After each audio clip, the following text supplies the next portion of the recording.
1-0. Obviously going on the road, tough environment. But, we kind of had the perfect formula in terms of they say you want to win on the road, you take a great defense with you and bring a great fan base along. And Skull Nation definitely showed up, especially getting to the fourth quarter, and you're getting Skull chants across the entire stadium, and even some Giants fans kind of joined in that. So that was encouraging to see, but unbelievable fan base that we do have, and we're going to lean on them a lot coming home. It's good to get the first win, build some confidence, kind of get things going a little bit, and now we kind of be able to come on back home to US Bank Stadium, where our fans played a huge role in the 2023 game that we had in San Francisco, just kind of causing a lot of communication issues with the offense, defense, and special teams standpoint. So excited to get back in front of our fans, see if we can continue to stack some wins. Obviously, the kickoff in this game was not a big game changer, but around the league there were a few big plays. I guess when you looked back at all the kickoffs, what was your kind of assessment? Yeah, I think the biggest thing is that everyone's still really trying to figure out the best way to personnel it, what type of kick to hit. Even kind of dealing with the weather too. The Buffalo game, Arizona ended up taking one back to the house. Chicago ended up having a huge explosive. Both of those are windy, very, the atmosphere plays a huge role in what type of kicks you want to hit and how far the ball actually does travel, where it's getting caught at. And so I think, again, it's week in and week out. You're going to see different schematics. You're going to see different personnel. And it won't be until about week 3, week 4 to where you kind of get a good idea of what it's going to look like and how you want to be able to execute and also defend against the play.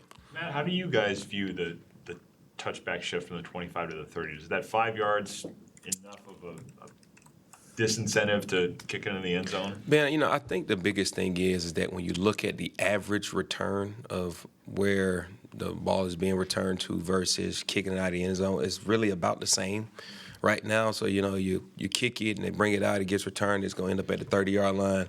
Whether if you boot it out, it automatically goes to the 30. And so it's kind of a rich reward, and now you kind of got to turn more towards, okay, what are the odds of me drawing a penalty, a holding call possibly here? What are the odds of me being able to possibly draw the football loose? And so you try to weigh a little cost-benefit analysis in terms of how much do we really want to put this thing in play, who's a returning back there, how good do we feel about the personnel in terms of the blockers that's blocking for them. And so it's kind of a game-by-game basis. I do see the positives in putting it in play, but I also do see positives in, kicking it out too. So it's really more so game by game, really even within the game situationally. We get up 20-plus points on the Giants and, probably want to just boot it out because you want to eliminate any type of explosive play that could end up happening or giving them any shift in momentum. So, you kind of got to play it, really.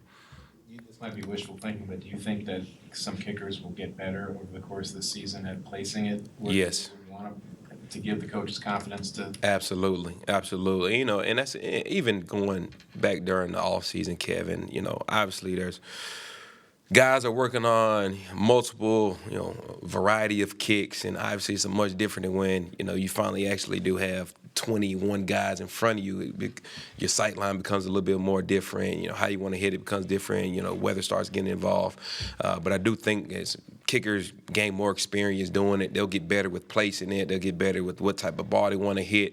But again, there's always that risk reward in wanting to hit those squib kicks to where you just want to make sure you get inside that landing zone, because we ended up hitting one and it landed right at the 19-yard line. Otherwise you kind of holding your breath as that ball in the air, hoping and praying and wishing that it does land in the landing zone, because the last thing you want is that ball to end up, hitting at the 21 and now his ball's out to the 40-yard line. So you'd want more air underneath that ball? No, I think it was a perfect kick. Yeah, perfect kick. Good kick by Will. What did you see from Will in his first game? I saw a quieted mind, very confident from start to finish, even kind of going out, warm up, just watching him go through his process. Pre-game, he's looking at his lines, really getting a good bead for what the stadium, where the wind is blowing, where his line's at, where's his spot. Throughout the game, it was just very quiet, very confident. a lot of interactions going on with his teammates. He wasn't always in the net, wasn't always to himself, very involved, encouraging, kind of hype man at times. And so, that's kind of good to see. We've got him involved in some of the press return things that we do in terms of being able to line up BP, setting the yardage in terms of, how far we wanted to be when for the punt, when the punt is being kicked, what yard line we want BP to be 45, 40, 50. And so he's kind of helping BP with that. And, we want to just find ways to keep Will involved in the game so it doesn't feel like he's just off to his side, always just kicking it to the net. And, next thing you know, he comes out when his name get called. But I love what Will did. Obviously it would have been nice to try to get a end of half, maybe possible long field goal there at the end of the half, or possibly something at the end of the game, or field goal in general. But, the PATs are hard enough within themselves, so it was good to see him go 4 for 4.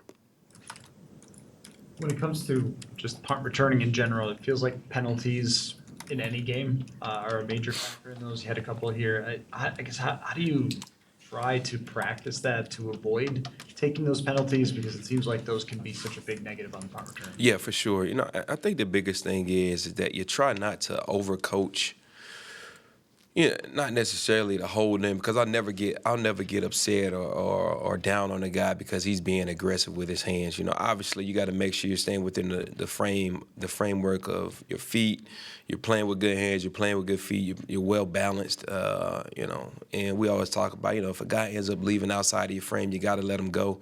The call on Jay Ward, I thought he was doing a great job of working his techniques. It looks like he kind of knocked the guy's arm down as he was kind of leveraged against him, and he fell. But it's tough for the refs, view perspective when, you're looking at a play from 20, 30 yards away, you see a guy go on the ground.